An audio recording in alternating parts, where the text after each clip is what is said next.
He was having troubles earlier with the network.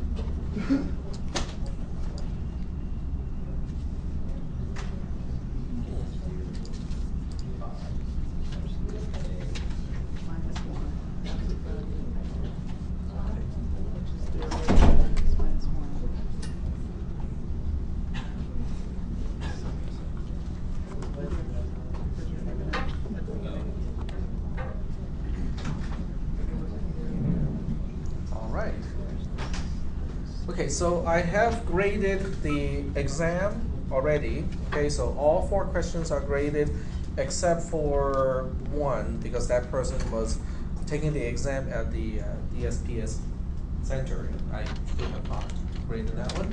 But for the most part, for the rest of the class, it's already graded. You can check your own grade using the grade option under course administration in Moodle, so you can check your own grade. Your grade should be fairly accurately reflect how you're doing in this class. Just the exam itself should be fairly accurate. And you probably already still remember the breakpoints of the letter grades. How many people want me to go over that again? Really? Okay. So the way it goes is this is your GPA. This is your actual percentage of points. Okay. In most classes, a D starts at what, 60% or something like that? Not in this class. This is 0%, on this axis and F on the other axis. This class goes like this, which means someone who's getting 50% is getting a C. Someone's getting 100% gets an A, and so on. Okay, so looking at your score of the exam, you should know what letter grade you're getting as an equivalent grade for this exam. Okay, I'm going to staple everything and then hand the exam back to all of you so that you guys can have it as your own copy. I have made a copy already digitally, so I have my own backup in case anyone wants me to revisit a particular question. That can be done. I just don't know why this is not showing its recording, even though it is recording from the correct channel. It is not showing. Yep. Go ahead. But according to that scale, you would have to get exactly 100% to get an A? Nope, because okay, so these are the centers of all the grades. So you do have a band of percentage that will get you into the same grade. So it's basically okay, let me pick a different color. They used to have different colors, but not anymore. Dotted lines thing. So the midpoint is where it breaks off.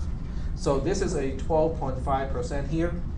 People who get less than 12.5% get an F. 12.5% to, I think this one is 37.5%, is a D. 37.5% to 62.5 is a C. 62.5 to 87.5% is a B. And anyone who gets at least 87.5% is an A. So that answered the question. So you do have a band, centering around 0, 25, 50, and 75, and 100%. Is that okay? All right, cool. All right, so I'm not really sure whether this recording is working or not. The only way I can test is to replay the video as it is recorded and see whether the audio is working or not. So let me try that out first, just to make sure, because I don't know what's changed, because I haven't really done anything to change anything.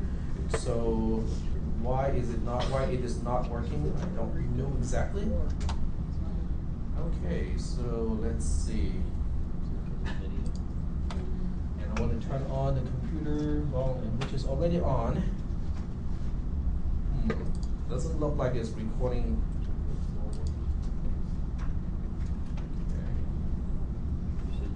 Okay. Output channel is okay. It is less than or equal to X. It does look like it is playing. It's just that I cannot hear anything. because the output channel is not sent to the right one, I guess. I still cannot hear anything from the speaker.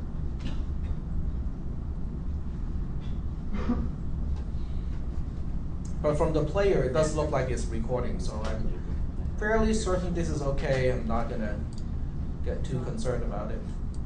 Okay. All right. Are there any questions about the homework assignment? Okay. Go ahead. Could you review what goes into the bound column? Okay, so let's go ahead and take a look at the homework assignment first. So I'll bring up the entire homework assignment and see if people have any questions.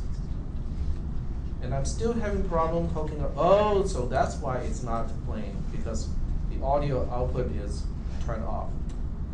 So that's not muted. Still doesn't show the recording level, but I think it's recording. Let me check another thing here.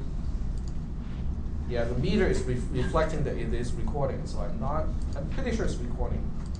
But now I have a new issue, which is the internet is not picking up. I had this issue earlier, so I had to run this a little bit.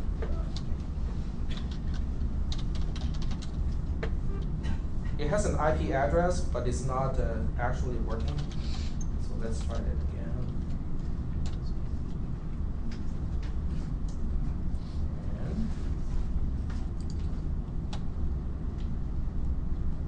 And now it's connected.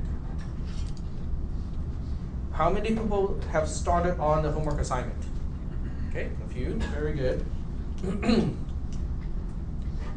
All right, so this is under arrays, and you might want to read, this is binary search, and you might want to read, searching in a sorted array, which is kind of like the reading material for sorting. It also explains what binary search is. So let me go to the homework assignment itself. There's a file that you have to download as a starting point. So I'm going to do exactly the same thing. Save the file as binsearch.ods, and then we'll just go ahead and open. Okay, do not recover.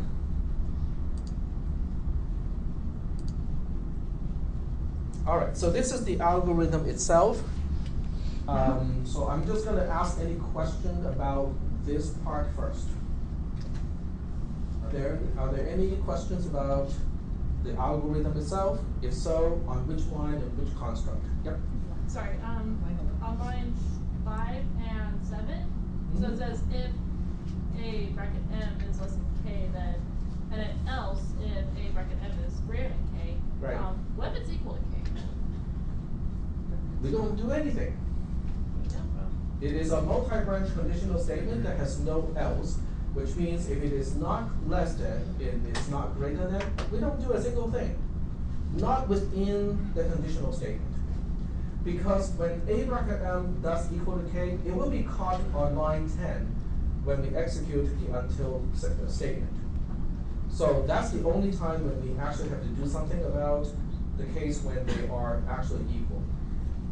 The reason why from line 5 to line 9 we don't do a single thing when those two values are the same is because there's nothing to do.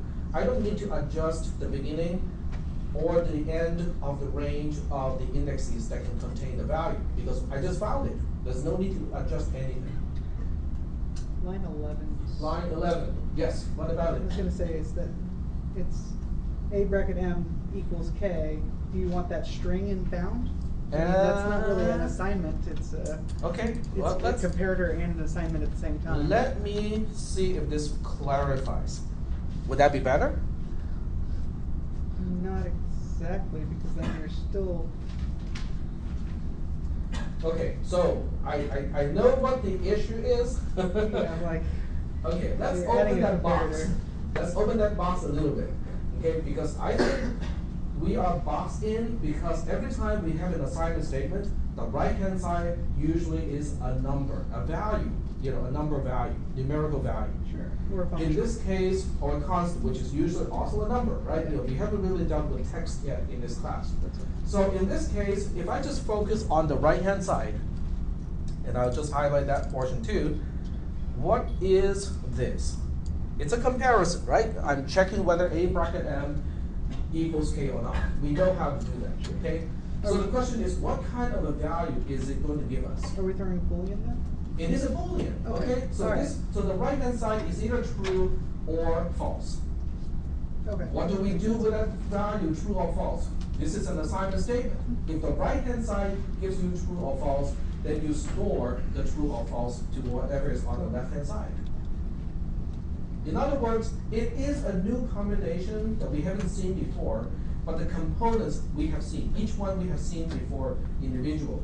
The right-hand side is a comparison. It gives us a Boolean value. The overall statement is an assignment statement, which means we store whatever the right-hand side is to the left-hand side. It's just that this is the first time that we have seen something that is not a numerical value on the right-hand side. But the operation is still the same. Okay. Just making sure. Yep. So we store the value, not the string, not just Yeah. what it is written here, but the value of that expression at the time it is evaluated. Okay. Any other questions about this homework assignment? Yep. I'm sorry, I'm still a little confused. So, if we find, for example, that K is in array A, then in the found column, do we say A bracket M equals K is true, or? You just say whether it's true or not. Because at the time line 11 is executes, M has a particular value, K starts with a particular value, and all elements of A already have values. So that means whatever I have highlighted here is either true or false. Whatever it is, store that into found, into that column, and you're done. So, if K is equal to A bracket 1, we write A bracket 1 equals K is true? You just say true. You just say true. True, okay. Yep. But in the case that the value K is not found in the array, that would give you false. So then you just write down false, or in abbreviation, just F is fine in the column. Is that okay? Are there any questions about that? Yep. So just to be clear, found is a Boolean variable. Well, in this class, we don't really differentiate the types yet. So whatever the right-hand side is, you just store that into the column. So if the right-hand side gives you a number, you store the number. If the right-hand side gives you a true-false value, you store the true-false value. Any other questions? So good? That makes sense. Yep. That makes sense. Yep, exactly. Any other questions? No other questions about this?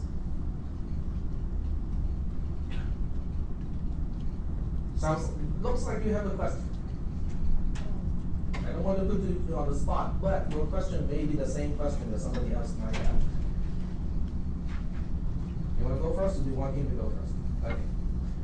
You get to go first. So, is everything the arrow is pointing to, is that treated as a variable? The left-hand side has to be a variable. And I think the columns are already set up on the other sheets. So you know what the variables are.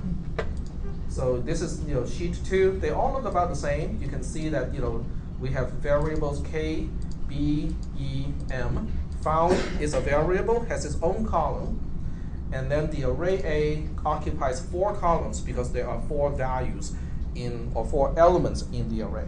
And each element takes up 1 column. Okay. So getting back to you. That answer the question? Okay, very good. All right. Any other questions about binary search? Actually, can I ask you a question about found? Because I thought that was a I just explained it about 5 minutes ago. So what was the question? How do we solve that part of it? How do we solve that part? Well, the only line that affects found is line 11. What does it do?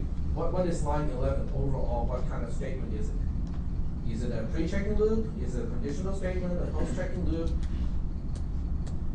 what is it here? It's an,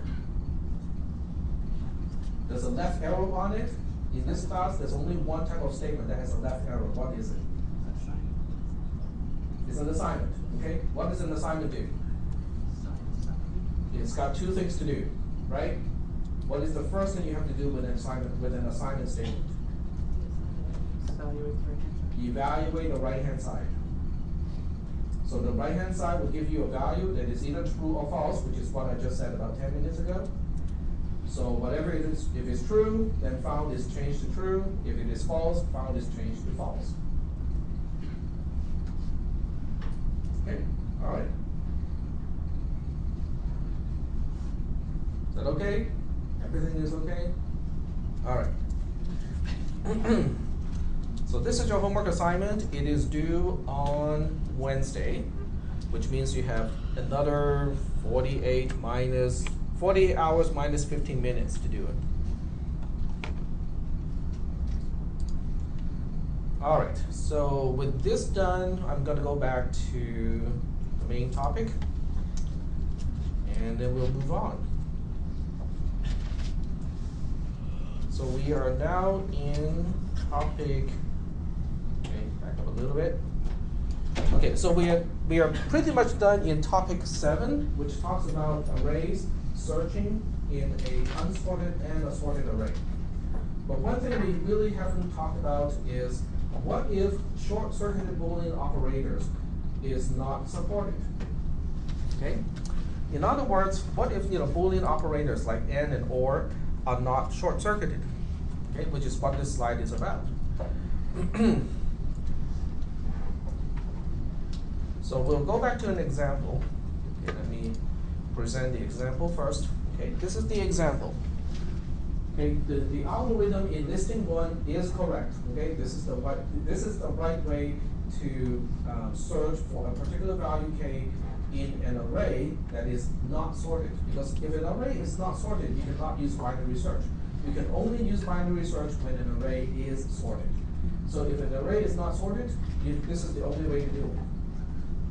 This is the topic that we talked about before the break, is when you have short-circuited evaluation, it means if the first part of a conjunction is false, you don't bother to evaluate the second part. Which is great in this case, because if I is less than bar a bar is false, what do we know about I? How does I relate to bar a bar? It's greater than or equal to. If I is greater than or equal to bar a bar, would I still be a valid index into array A? No. So that's why short-circuit evaluation saves us a lot of trouble, because now I can basically use the first or the left-hand side of a conjunction as quote-unquote a guard condition of the right-hand side. If the left-hand side is false, don't bother with the right-hand side, because the entire conjunction is going to be false anyway. This is what we call short-circuited Boolean evaluation. This is also what we talked about before the break. Okay? The question now is, but what if a particular programming language does not have short-circuited Boolean evaluation? Then what are we going to do? This code is not going to work right anymore. Because without short-circuited evaluation, even though I is no longer less than bar a bar, without short-circuited evaluation, it will still evaluate the right-hand side. Which means we will still be using an invalid index I to try to index into array A, and we'll get to some location that is not really a part of array A and use that to compare against K, which is a wrong thing to do. It is not a good thing to do. So what do we do if we don't have short-circuited evaluation? The only thing you can do is to make sure that these two conditions, I is less than bar a bar is the first one, and then a bracket I does not equal to k, cannot be evaluated as the same part of the same expression. Okay, as two parts of the same expression, I should say. Okay, so you have to kind of break them apart. But if you break them apart, then how do we combine the effect of we only want to stay in the loop as long as 1, there's more stuff to look at, and 2, the one thing that I'm looking at is not what I'm finding. So the only way to get around this problem is to introduce another variable. So I'm going to use a notepad here to explain that. An escape variable. Hmm? Basically an escape variable. There are some that you can name it any way you want here, but it's basically a variable so that you can use the variable to take the place of one of the expressions. Okay. So we'll go ahead and look at this particular algorithm here. Okay, we say found is false to begin with. In other words, this is the assumption. Oh, sorry about that, because the projection screen is off a little bit. There we go. Okay, so the first statement is to say found is false to begin with, which is an assumption. Okay, it's saying that, okay, I'm going to assume what I'm trying to find is not in the array, unless I see evidence otherwise. And then in your loop, okay, you still have to initialize I to 0, which is the first index of the entire array. And then you say, as long as I is less than bar a bar and not found, do the following. In the loop itself, you say found is a bracket I equals to k, which is the value that we are searching for. And then you can say I gets I plus 1 and y. Okay. This is basically the same kind of condition as the other one, except it does not need to rely on short-circuited Boolean evaluation. In other words, if a conjunction has to evaluate both sides all the time, it won't bother this code. Because when you look at this, the only place where we do the indexing is here. This is the only place we use the square brackets, which is using I as an index to look into the array A. But how do we get here? How can we possibly get to this line here? What condition has to be true for us to get to here? Look at the precondition of the loop. I has to be less than bar a bar, which means I is a valid index. Okay, so this is how we can separate the two conditions out of the conjunction, so we do not have to rely on short-circuited evaluation. Is that okay? I mean, does everybody get the point of this code here? Do we have to do something like this? That's the next question. The answer is Depends on what language you're doing. depending on which programming language you're using. Very good. Okay, that is the correct answer. What if you're writing programs in C and C++? The answer is, we talked about this before the break, and obviously we have kind of lost about 50% of everything that we talked about before the break. The answer is no, because it is a part of the language specification. So short-circuited Boolean evaluation is a part of the C++ language specification. Any compiler that claims to conform to the standard, which is ISO or NCC for C++ standard, has to do it in a manner that is short-circuited. What about Visual Basic? It's short-circuited, unless you use special words. In Visual Basic, there's the word and, which is conjunction. There's the word or. These two are short-circuited. But if you say and also, then it is not short-circuited. I think the or has an equivalent one, or I cannot remember the word. Is it or else? I think it's or else. Okay. I think so. If I put it on the whiteboard, I have to make sure. I was going to say I think so. So Visual Basic, short-circuited, and also, or else. Yeah, I think it is or else. Okay, description of short-circuited evaluation in, yep, there you go.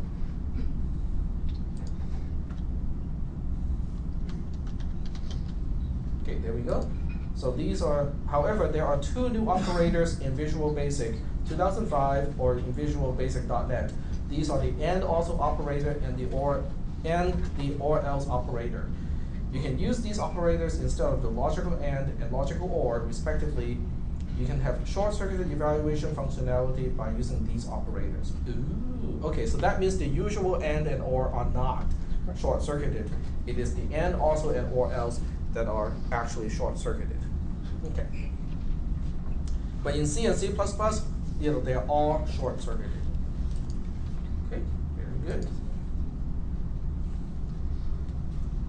So do we have to write down the code in this part here? Well, has anyone read this note? The answer is no, because it's already here. Okay. It's just that when I explain it, I don't like to point to my own notes to explain it. I just want to explain as I write the code. All right. Are there any questions about the whole concept of short-circuited Boolean evaluation, or how to search in an array?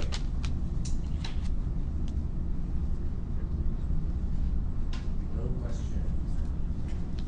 Okay.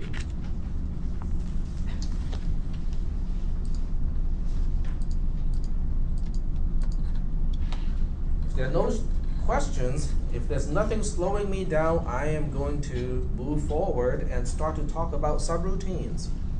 Okay, so all of these concepts are stacking up. So if you have any questions, if you have anything that you want me to explain, in more details, you need to let me know, because if in the absence of questions, I am going to assume that I can just keep going forward. Okay, all right. So subroutines is a big topic, as you can see from all these links here. Okay, subroutine has several aspects to it. First of all, it is a control flow concept. In other words, it is one way to alter the flow of logic, where, normally we just go one line to the next, to the next, to the next. This is one way to say, oh, not quite the next one, okay, we're going somewhere else. But in a very strange way. This is not a conditional statement, this is not a loop, and yet it can control and alter, how we normally flow, or how a program logically flows. The next one is not just control flow, but it can also have local variable and parameters. In other words, instead of having just global variables, which is what we have been using, subroutines can have variables that are hidden from other pieces of code in your program. It also has the ability to return values. When it's all done, it can tell whoever is calling the subroutine and say, hey, you asked me to do something, here's the answer, use it. Okay, use it for something. All right, so those are the main concepts. And this is the updated subroutine notes. If you have not read anything yet, this may be a good starting point. Okay, so I'm going to use this as a starting point. It has everything that you need to know about subroutines. It's relatively recently written. It applies to not just C and C++ programming, because the concept of subroutines, including control flow, local variables, parameters, and all kinds of stuff like that, they are pretty much universal. Okay. In other words, if you program in Python, in PHP, in Perl, in Visual Basic, in Java, in C and C++, they all have subroutines, and they are all about the same, with minor differences, okay, but not really in major ways. Okay, so this is the note to read if you want to understand subroutines. The first part, which is here, just talks about we are going to modify the way we deal with columns, okay? Because at this point, the only way we use the columns is to keep track of the value of variables. Now, when we talk about variables, we are no longer talking about singleton variables. We are also including arrays, okay? But arrays is really just like individual variables, except they're packaged into something that's bigger.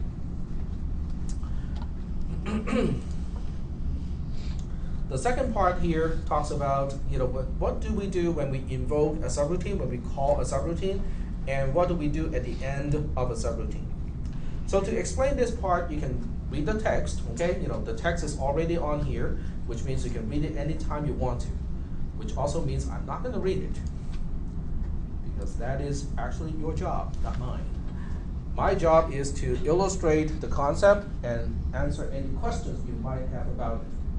For some people just watching me doing the demonstration, maybe all you need to understand the concept. For some other people, you might want to go back and read the text as well after the demonstration. So what I'll do is I'm going to write a program that has a subroutine. In pseudocode, I'm very verbose, so I say define subroutine, define sub, and you have to name a subroutine. Okay, the reason why you have to name a subroutine is the same reason why you have to name a variable, because you need to refer to which subroutine do I want to invoke, which subroutine do I want to call, just like which variable do I want to update, and that's why subroutines are also named. So I'll just call this subroutine, I don't know, just call it XYZ, okay, for no particular reason. You can do just about anything you want to do inside the subroutine. You can have any type of control flow statements. In other words, you can have loops, you can have conditional statements, you can have assignment statements, you can have any number of statements. Yeah? When you define your subroutine, do you have to define it as exporting the variables that it exports out as well? No, well, we're not dealing with variables just yet. Okay, so global variables are visible throughout the entire program, which means if you have a global variable inside the subroutine, you can actually access it any way you want. So we'll just go ahead and say, okay, we'll just make this really easy. X gets x plus 1 in this case. Okay, and define sub, which is the marker that marks the end of the definition of a subroutine. And as usual, I like to use indentation to indicate what is nested. So in this case, this is nested because it's inside the definition of the subroutine. The name of the subroutine is XYZ.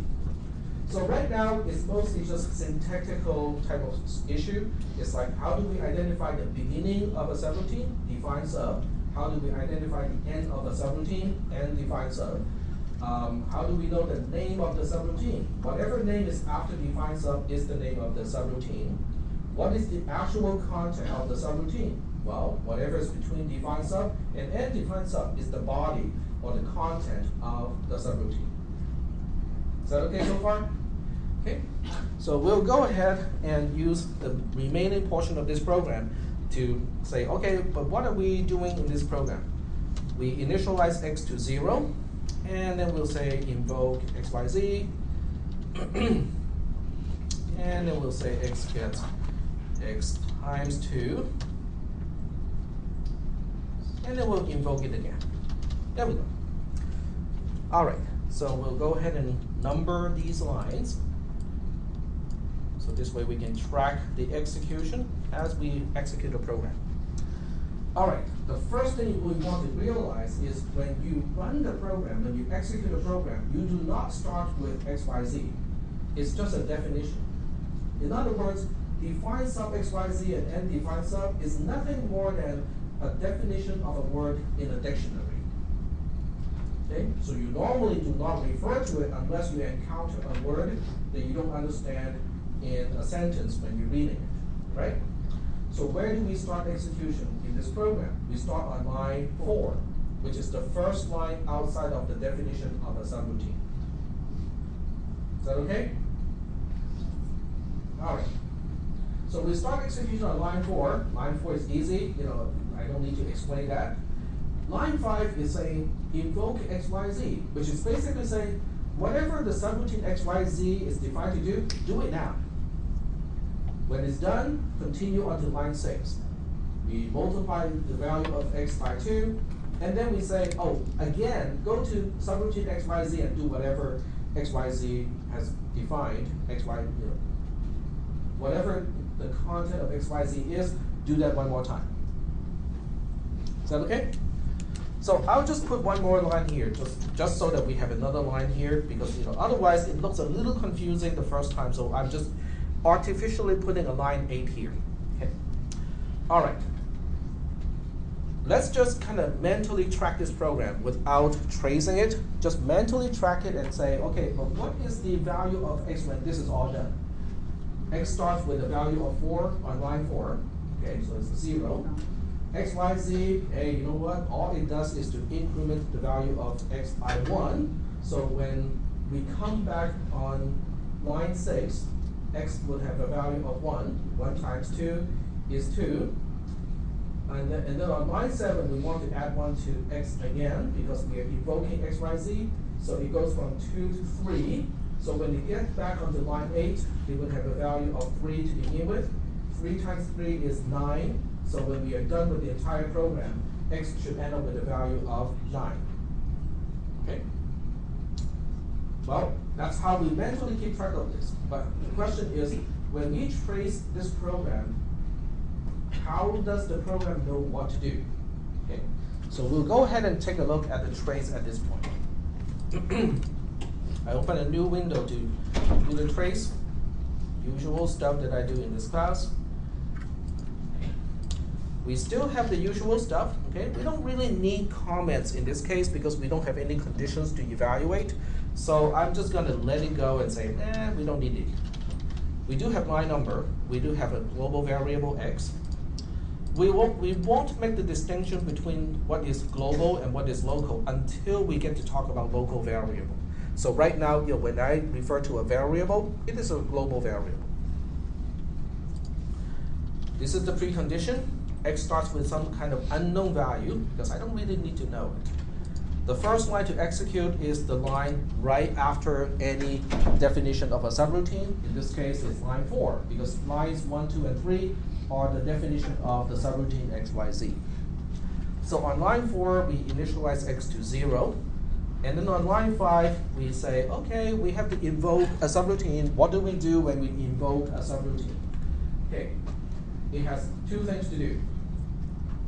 When you invoke a subroutine, you have to remember where to get back to when the subroutine is done. Okay? When you need to remember anything, you need to use a column to do it when you execute a program. So in this case, we are now dynamically allocating column C, which is the leftmost available column to allocate. Now we allocate column C and say, hey, I need one more column to remember one thing. Okay, what are we remembering? We're remembering the return line number. In other words, we are trying to remember when XYZ is done, where am I supposed to continue execution? Where do you think we need to go back to when XYZ is all done? Line 6 is the correct answer. We don't want to get back to line 5. Because if we get back to the line 5, we're going to invoke XYZ again. Then it will never stop. Okay? So that's why the return line number is the line after the invocation itself. In this case, it is line 6. Now the important part to remember is we are now dynamically allocating column C. Column C was not allocated at the beginning of this program.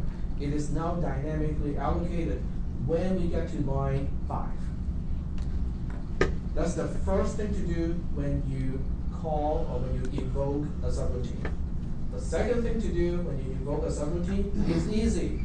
You continue execution in the subroutine that you're invoking. So which one should I go to? Where's subroutine XYZ? Line 2 is correct, okay? Because we don't track line 1. Line 1 doesn't do a single thing. It is just a marker, so we continue execution on line 2. Line 2 by itself, if you don't count the fact that it is inside the subroutine, it's something that is new today. But if you just look at line 2 all by itself, it's nothing new. It's just an assignment statement. We're just adding 1 to x. So we are going to change column B from 0 to 1. There's nothing mysterious about line 2 itself.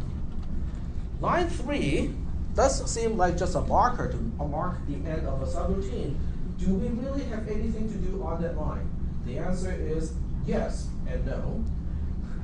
The yes part is yes, there are things that we need to do. The no part is there are more than one thing to do. Okay? There are 2 things to do on line 3. Because at the end of a subroutine, you have to think about, oh, I'm at the end of a subroutine. Where am I supposed to go to continue execution?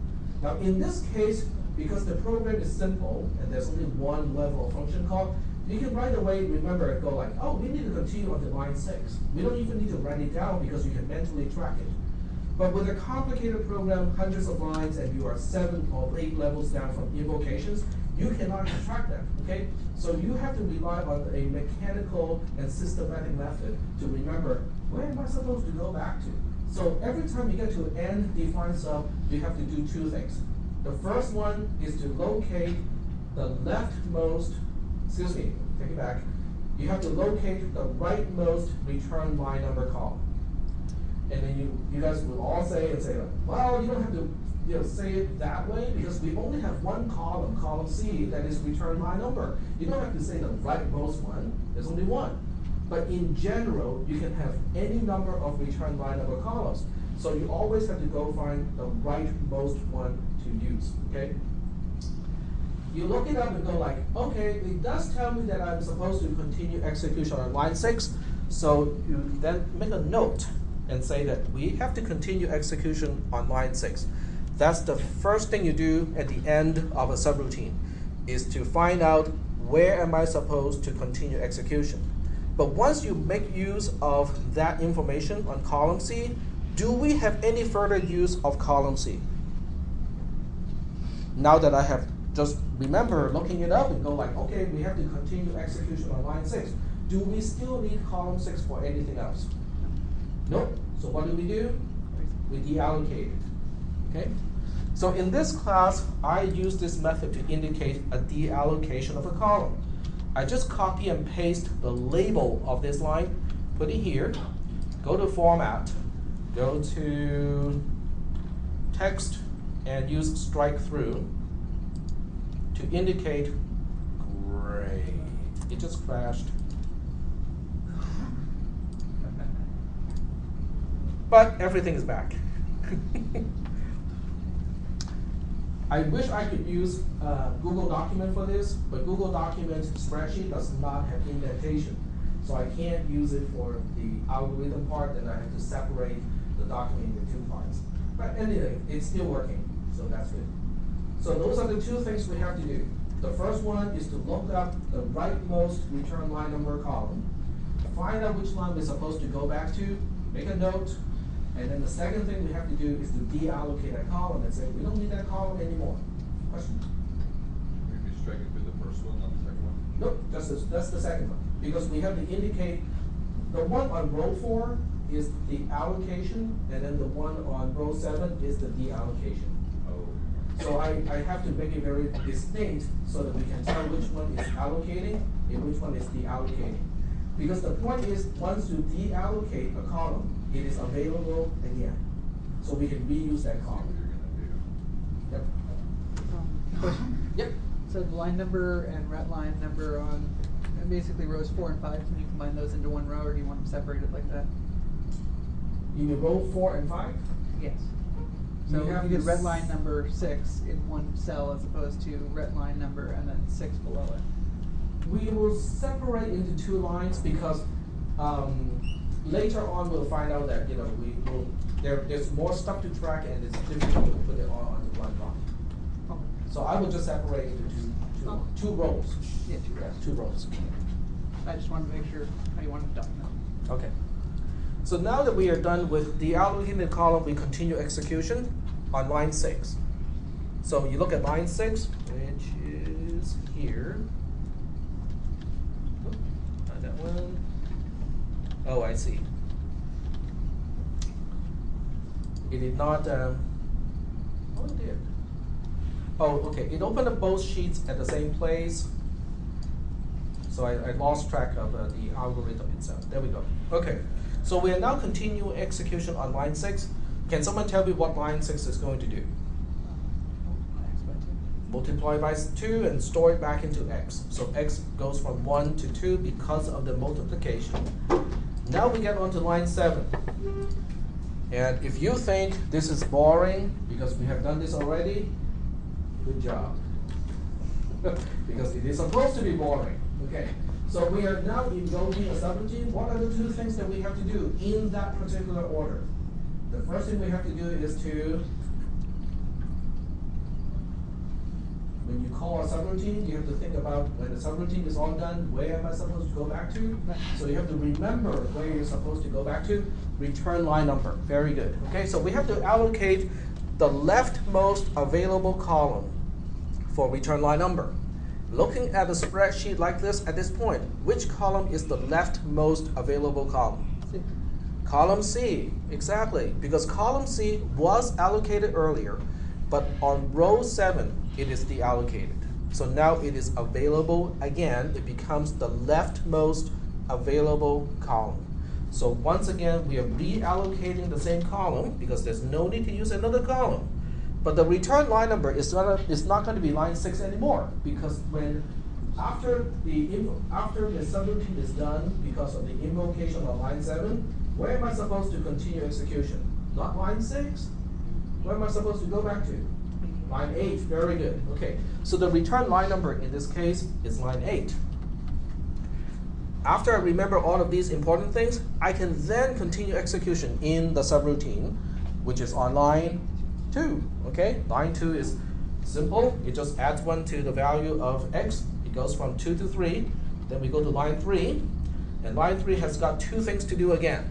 The first thing is to look up the rightmost. This time it's the rightmost return line number column and say, okay, where am I supposed to go back to? Well, if you look at column C, it has got 6 and 8. Which one am I supposed to use? It's the most recent one, which is 8. Okay? So I make a note and say, okay, we have to continue execution on line 8. And then once I make use of that information, I have no use of column C anymore. So I will go ahead and deallocate it. I'm just going to be a little bit lazy here and just copy and paste the struck out version of return line number. So after this is all done, I can now continue execution on line 8. Line 8 says, let's multiply x by 3 and then store the value back into x. X is now 3. 3 times 3 is 9. We store 9 back into x. So now x ends up with a value of 9. And do we have anything else to do? Nope. So we say post, and we are all done. Okay? Now, I know many of you have some experience with programming before, and you already understand some of the concepts of subroutines, but you may not have seen the actual mechanism of making it possible. And this is how we can visualize what mechanism is underneath the implementation of subroutines to make it possible. Are there any questions about this particular program? With one subroutine and it's called from main by itself. No questions? Okay, well, if there are no questions, we'll move on to another exercise, another example. Okay, so this time we'll have subroutine ABC, and subroutine ABC is going to say invoke XYZ, invoke XYZ, and define sub, and then we have define sub XYZ. Oops, I forgot the word sub here, pseudocode. Even though it's pseudocode, I still like to have things be consistent. And this time we'll just multiply by 2, okay, just to have some variety. And here's the main program. It gets a value of 1, invoke ABC, invoke XYZ, and let's just call that the entire program. Okay. And we'll indent the correct lines here. These have to be indented. And there we go. All right. So we have a slightly different program this time to track. And the main difference between this program and the one before is the one before had multiple invocations, but they're all from non-subroutine code. This one is different because we have line 2 and line 3 invoking a subroutine, but you know what? That is part of another subroutine. So it has a nested call, okay? Calling one subroutine, and then that subroutine will in return call another subroutine. So the question is, does it change anything that we have talked about so far? Okay, the answer is no, okay? If you look at the trace of this code and go like, that is really boring, then congratulations, because you are getting the idea, okay? In other words, the most basic mechanism of calling or invoking a subroutine and returning from a subroutine is just that. We have just talked about it, and that's going to be the case at least for another 2 weeks until we get to the return values. Nothing is going to change. Okay? it will be quite boring until that point. Let's go ahead and trace it and find out, okay, that's the code. What do we do when we trace this code? So this is the trace. Once again, we don't have any conditions to evaluate, so I don't even bother with a line of a column for comments. We only have one variable x, so basically the same two permanent columns to set up. But along the way, we are going to set up some other columns. Okay. So we start with line number 3, and x starts with an unknown value. The first line that is outside of the definition of some kind of subroutine is line what in this case? Line 8, very good. So we start with line 8 here. X starts with a value of 1 because the only thing we do is multiplication. So if I start with a value of 0, it will never change. Okay. All right, so from line 8, we go straight to line 9. And this is absolutely boring because we are invoking a subroutine involving those same two steps in that order. We allocate a new column, which has to be the leftmost available column, label it return line number, and store the line number of the line that is right next to the invoke statement that I'm executing. I'm executing the invoke statement on line 9, so the next line is line 10. Okay. That's the first step of invoking a subroutine. The second step of invoking a subroutine is just going into the subroutine and do whatever it has to do on line 2, right? Oh, great. Line 2 is another invoke statement. But Tag, you never talked about how to do an invoke inside the subroutine itself. Yes, I did, because we don't change a single thing. Repeat those 2 steps. Those boring 2 steps that we have to do. Allocate the leftmost available column and label it return line number. Great. Which one is that going to be? D. Column D, because column C is in use at this point. So this time we have to dynamically allocate column D, label it return line number, and then we specify, okay, when this invocation is done, where am I supposed to continue execution? Line 3. Okay, because line 3 is right after the invocation that we are dealing with, which is on line 2. Then we can continue execution in the subroutine that we're invoking. This is invoking subroutine XYZ, and the definition of XYZ is on line 6, so we now continue execution on line 6. Line 6 is doubling the value of x, store it back into x. Okay, x was 1, now it's 2. Now we move on to line 7. Line 7 now has got a little bit of confusion, but if we remember what we used to do, there should be no confusion. Because at the end of a subroutine, what boring 2 steps do we have to follow? The first step is to locate a return line number. But I didn't just say locate any return line number. What did I say? The rightmost return line number. In this case, what is the rightmost return line number? Which column? Column D is the rightmost return line number column. And it tells us, hey, when you're done, go back to line 3. Okay? So we make a note, and we say line 3 is where we have to go back to. And what is the second step of returning from a subroutine? Deallocate a column. Very good. So we just say, let's deallocate this, and hopefully this won't crash, because last time it's exactly doing this that crashed it. Aha, not yet. Now we continue execution on line 3. What does line 3 do? Line 4. This is boring, right? Line 3 says invoke XYZ. Okay, same 2 boring steps. Allocate the leftmost available column. Oh wait, which one is the leftmost available column? D. Column D, because it was just deallocated. Now it's being reallocated because it is available. Okay, so we reallocate this, okay, and say, okay, but what are we remembering? Where am I supposed to go back to when XYZ is done? This time it's line 4. That's the first step. Second step of invoking a subroutine is to continue execution in the subroutine that you're invoking, starting on the first line, which is line 6. Line 6 is doing the same boring thing, doubling the value of x, 2 becomes 4. Then we get to line 7, same boring steps, locating not just any return line number column, but the rightmost return line number column. In this case, it's column D. It tells us to return to line 4. Make a note of that. Okay, there we go. And then we deallocate, okay, because we have no use of column D at this point. We have just made use of it. Now we continue execution on line 4. Ooh, can we really do this? We just got back from a line defined sub, and now we're on another line and defined sub. Would that matter? Yeah. No.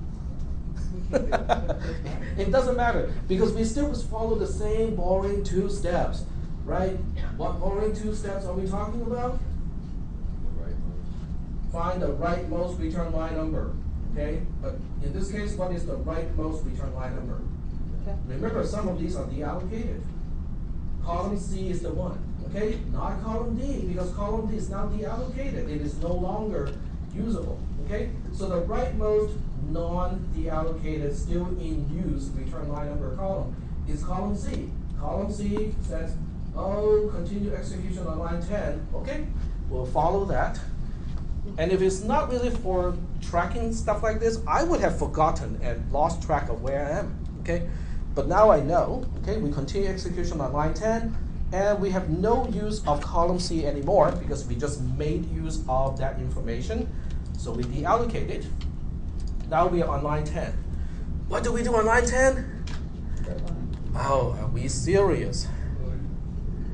If you're feeling, oh, this is super boring, tech, you could have just said this in 15 minutes instead of, almost 45 minutes and save me half an hour. You are absolutely right. Good job. Okay? Would your red line number be post now though? Yes.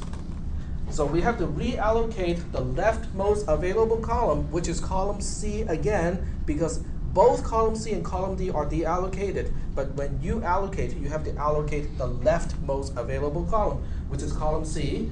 So we say return line number, we allocate it, but this time we have to remember post because there are no lines after line 10. So when you get back, you're all done, but you have to make a note of that. Then we continue execution in the subroutine that we are calling for invoking, which is on line, which is XYZ. The body of XYZ is on line 6. Doesn't do anything too exciting. It doubles the value of X again. Go to line 7. Line 7, do the usual thing, locate the rightmost return line number column, which is column C. It says post. You know what? I'm just going to say that with a note and say that we'll continue at post. And then we still have to deallocate a column because we're done with this column. After that, we continue execution and say, oh, we are all done. There's nothing else to do. Do we have any questions about this particular trace?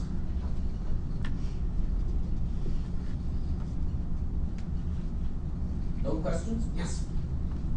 So this seems like these are just like bookmarks kind of that we're using to track of the trace, or are you actually using this like or just part of the pseudocode? For this class, when you guys do homework assignments related to homework to subroutines and in the exam, this is how I expect you to do it. Okay, you have to track all of these things correctly. Because I need you to demonstrate to me that you understand the mechanism itself. And this is the only way I can tell whether people understand the mechanism or not. Okay? But it's important to understand the mechanism because in the next class, which is cisp300, you won't see anything like this again. And it won't be that important in cisp300. But in cisp310, which is assembly language programming, this becomes really important. Okay, because at a low-level representation, how things are represented becomes really important because that's the focus of cisp310 is how are these features implemented. Okay, so that's why I still want you guys to trace everything, even though it's kind of tedious, kind of repetitive, but it is important. It's very important. Okay. Are there any questions? Yes. So after vote, there was a conditional statement on the next line. So like if there was an if on line 11, would you put the return line as 11 or where it's actually the next Good question. I think what you're intending to ask is what if the invoke is inside the conditional statement? Is right before and if. Or no, I mean like if it's right before a conditional statement, so like line You will 11. still go to the first part of the conditional statement. So the line 11, that was if x is greater than 0. Yeah. So you would put the return line as 11. Yeah. Alright, and then would you just leave it blank and then go to the next line after you finally return to that line? Because it's just a conditional statement. There's nothing to evaluate on. No, but the first line of a conditional statement, the if line, you do have to do something. So there's something to trace. Or what if What if it's a repeat? yeah, that's what Then you go to the next line. So in other words, you look at, logically speaking, what is the next line to execute and make that your return line statement. Return line number value, I should say. Okay. Okay, so this is all easy peasy. Yes? Sort of? Yep. Okay, well, it is supposed to be very mechanical. Okay, if not anything else, this is supposed to be very, very mechanical. Because guess what? What can computers do? Very, very mechanical stuff. Okay, so everything has to boil down to very, very mechanical stuff. Okay, so if this is all okay, we'll go ahead and take a look at another example. Okay, this one is a little more fun. Define sub. Well, I was about to use this as the name of the subroutine, but I'm changing it to XYZ is fine. Okay, I don't want to name the subroutine to imply what it does. Okay, and the first thing we do is a conditional statement. I mean, after all, a subroutine can contain any statement we want. Okay, so if it's okay. So I say if x is greater than 0, make it greater than 1. That's fine. Then we want y to be y times x. And then x gets x minus 1.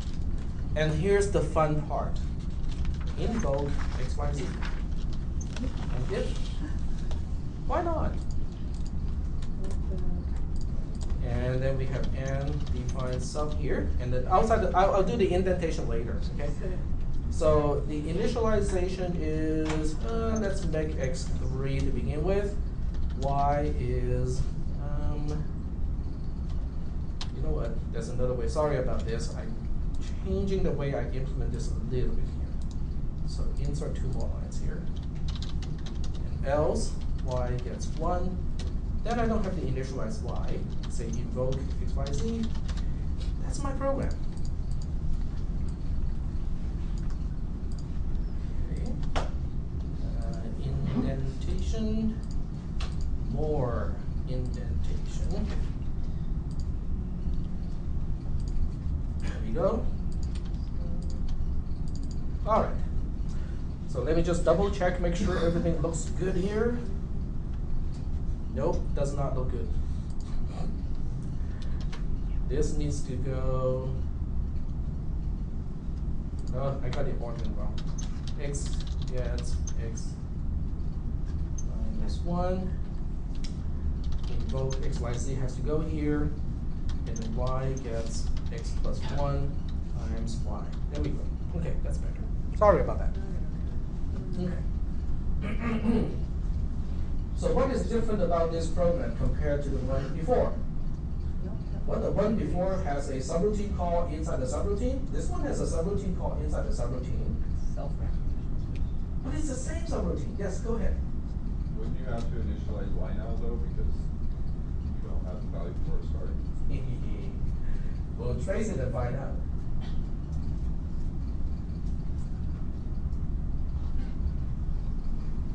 Actually, I take it back. I still need one more line. I'm sorry I keep changing this one. All right. You want to wait? Okay, x gets x plus 1 again, and then we just refer to x. This is kind of important because of the nature of recursion. Okay, once we get to this part here, you will understand why that is important. Okay, why are we adding 1 and then do the multiplication instead of putting the x plus 1 inside the multiplication? What is the difference? Well, we'll find out. Okay, the fun part about this algorithm is what we just talked about earlier about how to invoke a subroutine, how to come back from an invocation, hasn't changed. It's the same mechanism. But Tech, this is inside the subroutine. When we get to line 4, what are we gonna do? I would quote the brain. The same thing that we always do. Try to think of Yep. difficult. Well, in this case, we're trying to come up with how to invoke a subroutine. But when we get to line 10, what are we going to do? The same thing that we always do when we get to the end of a subroutine. The mechanism does not change at all. Okay? Yep. So even though it says invoke X, Y, Z Uh-huh. on the third line of the subroutine, does that constitute the whole subroutine that it's talking about? So it's letting But you that's know only something one that hasn't subroutine. happened yet? Aha. But It's all at once though, right? well, let's trace it and find out, okay? Because I think a lot of questions that you have in your mind is because you guys are very good students and you're overthinking. Okay? The most confusing part about this program is when we invoke XYZ on line 4, XYZ is not done yet. How do we do that? I don't care, okay? I don't care. Okay, let's trace it and find out, because that's really is the best way to demonstrate this program, is to trace it and find out what is it gonna do. Okay? Because when we look at the actual execution of this program, you guys will complain and say, oh, that's not exciting. That's super boring. Haven't we done this for an hour already? Can I go now? I want to have lunch. Okay, so once again, when we start the algorithm, we start with the first line that is outside of the definition of a subroutine. In this case, it is line 11, because we have a pretty big subroutine here.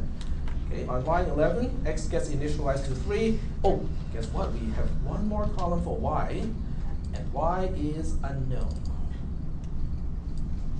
Okay, so it has an unknown value. And it remains unknown for a while. Okay, on line 12, what do we do? Okay, we are invoking a subroutine, the same boring two-step. Allocate the leftmost available column, which is column E, name it or label it, return line number.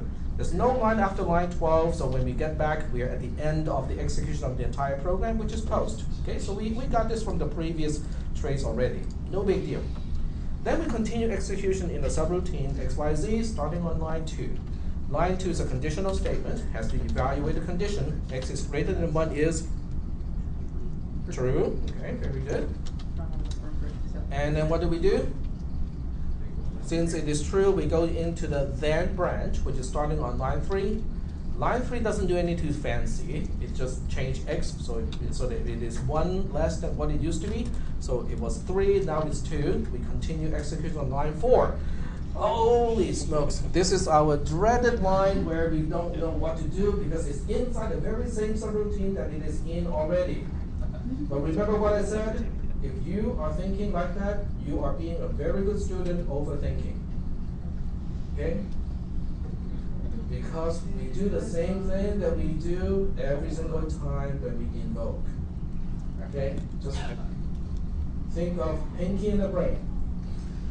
Same thing that we do. What do? We allocate the leftmost available column. It's an invoke statement, right? Okay, so we allocate the leftmost available column. Column E is taken, so column F becomes the next one. Label it, return line number. And then we say, after this invocation on line 4, we're supposed to get back to line, whatever is following line 4 is line 5, okay? So we get back into line 5, no big deal. That's the first step. The second step is a little bit more confusing, which is, well, we're invoking XYZ, where do we go? We always, when you invoke a subroutine, you always start from the beginning of the subroutine, okay? So remember that part. There will be like 2 more chances that we'll repeat that part, okay? But when you invoke a subroutine, you always start from the beginning. Where's the beginning of XYZ? Which one? Line 2. Okay, so we continue execution on line 2. Okay, line 2 is a conditional statement. It asks the question, is x greater than 1? Is it true or false? It is still true because 2 is greater than 1. Because if you look at column C, which is the value of x, it is now 2. 2 is greater than 1 is true. Then where do we go? On line 3. What does line 3 do? We decrement the value of x by 1. It was 2, now it is 1. Now we get to line 4. What do? We have been here before already. Look at the trace. Look at row 8 of the trace. We have been here already. I don't care. We do the same thing that we always do when we invoke. Think of Pinky and the Brain again. They keep doing the same thing every single time. We'll do the same thing also. Okay? So we say, oh, what do we do when we invoke? The same boring 2 steps. Allocate the leftmost available column, column G in this case. Label it return line number. And then remember where we're supposed to get back to. We're on line 4 right now. What is the line following line 4? Line 5. So we say 5 here. But tag, we have that earlier in column F. I don't care. Okay? It's the same mechanism. If you don't overthink, okay? That's the whole point, is you don't overthink. When you're on line 4, you execute line 4 at a time. You don't need to know what you have done before. What is the second step of invoking a subroutine? Where do we continue execution when you're invoking a subroutine? You start with the beginning of the subroutine that you're invoking, which is line 2. Okay, very good. So we continue on line 2, and you say, but tag, this is the 3rd time we're on line 2. I don't care. Okay, because that's what the code tells me to go. That's where I'm going. Okay? That is the whole point. But this time on line 2, I'm going to do a little bit differently. Okay? Just a little bit. X is greater than 1 is no longer true because x now has a value of 1. 1 is greater than 1 is false. But you already know how to do with a conditional statement. Where do we go next? 8. Line 8, the else branch, okay? Because the condition is false.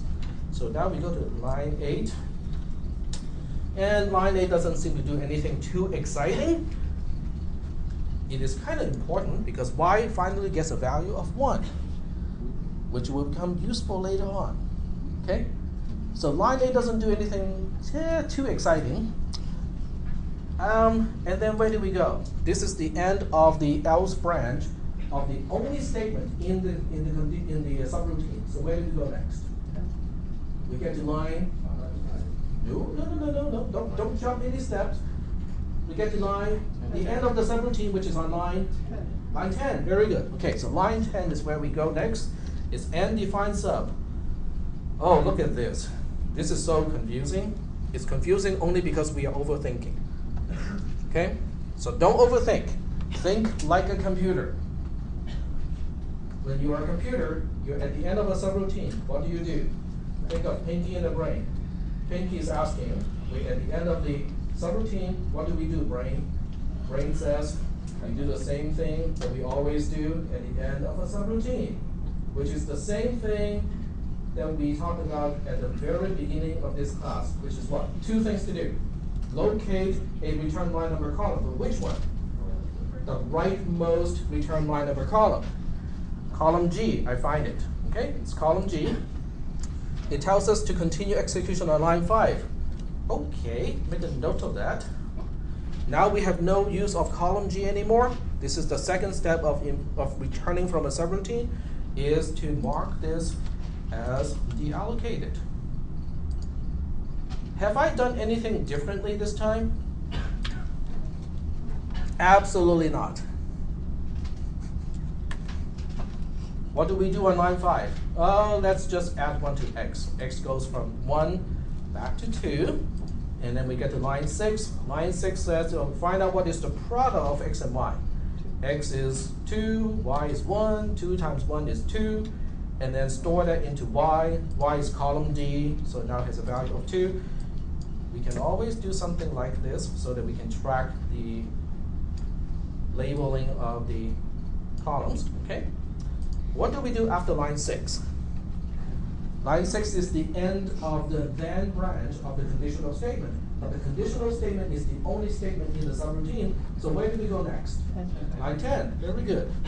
So on line 10, what do we do? Well, brain is running out of breath because it's the same thing, right? So brain says the same thing that we always do on the n-defined subline, which is locating the rightmost return line number, which is column F in this case. It tells us to continue execution on line 5. Okay, make a note of that. But Tech, we have been on line 5 already. This is wrong. No, I don't care that we have been on line 5 already. If the return line number tells me to go back to line 5, I get back to line 5. The second step is to deallocate that column. So we now deallocate column F. It's gone. We now continue execution on line 5. What does line 5 do? Oh, same boring stuff. Adding 1 to x. X goes from 2 to 3. We go to line 6, which is calculating the product of x and y. X is 3, y is 2. 3 times 2 is 6. So we store that into y. And then we get onto line 10 again. What is the rightmost return line number? Column E, which says post. Make a note of that. Deallocate that column once we make use of that. And then we continue execution at post, which means we're all done. Are there any questions? Yes? So if you would have started with x is 50, you would have had to make 50 columns and work your way Yeah. backwards. Yep. Yep, exactly. Are there any questions? Did I slip in and just sneakily sneak in some new features of about your calling and returning halfway through the class? I used exactly the same mechanism throughout the entire class. Okay? And is there a name for a subroutine like this, where a subroutine is calling itself? It's called recursion or recursive subroutine. Most universities will not introduce recursion until maybe 1 or 2 classes after this one. And I disagree with that. Because if it's taught the right way, it should be understood the first time. And people who don't understand recursion, like having problem following this program, but have no problem following the earlier programs, is because they're overthinking. They're not following the most basic mechanisms. Instead, they're thinking in human terms instead of computer terms. Are there any questions about this particular pseudocode program? So now the next question is lunchtime. No, we still got 2 more minutes. We still got 2 more minutes. So the next question is, well, this is all cool, kind of nice, kind of tricky, but is recursion actually used in real life? Who would write subroutines like this in a recursive way? All kinds of people. Okay? Recursion is particularly useful if you can use a divide and conquer approach, where a subproblem has exactly the same nature as the original problem. Have we seen problems like that already? Yes. And which particular one?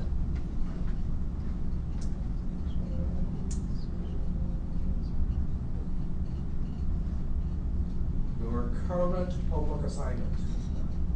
Binary search. Because every time you take a stack of these numbers, what do you do with binary search? You pick the one in the middle, you compare. What do you do after you compare? You discard 1/2 of it, or usually you discard, right? What do you do with this one? You do the same thing. So the new problem is like an old problem, except it's smaller. But the way you solve the newer but smaller problem is the same way. You divide it in half, you compare, let's say this time you take out this half here, what do you do with this part? Same thing. So yes, you can in fact write any subroutine, can write anything that is written in loops in recursive subroutine, and vice versa. Anything that is recursive can also be written in a way that is not recursive. A lot more to vote. Sorry? Just it takes a lot more to write it, a lot longer to write It depends on the nature of the problem. With certain types of problem, it is easier to write it recursively. With other types of problems, it's easier to write it non-recursively. But if you spend enough time, you can actually convert one into the other. So we are running out of time, but you definitely want to review this stuff because this is all new, and if you have never seen anything like this before, you know, it's worth reviewing before before Wednesday.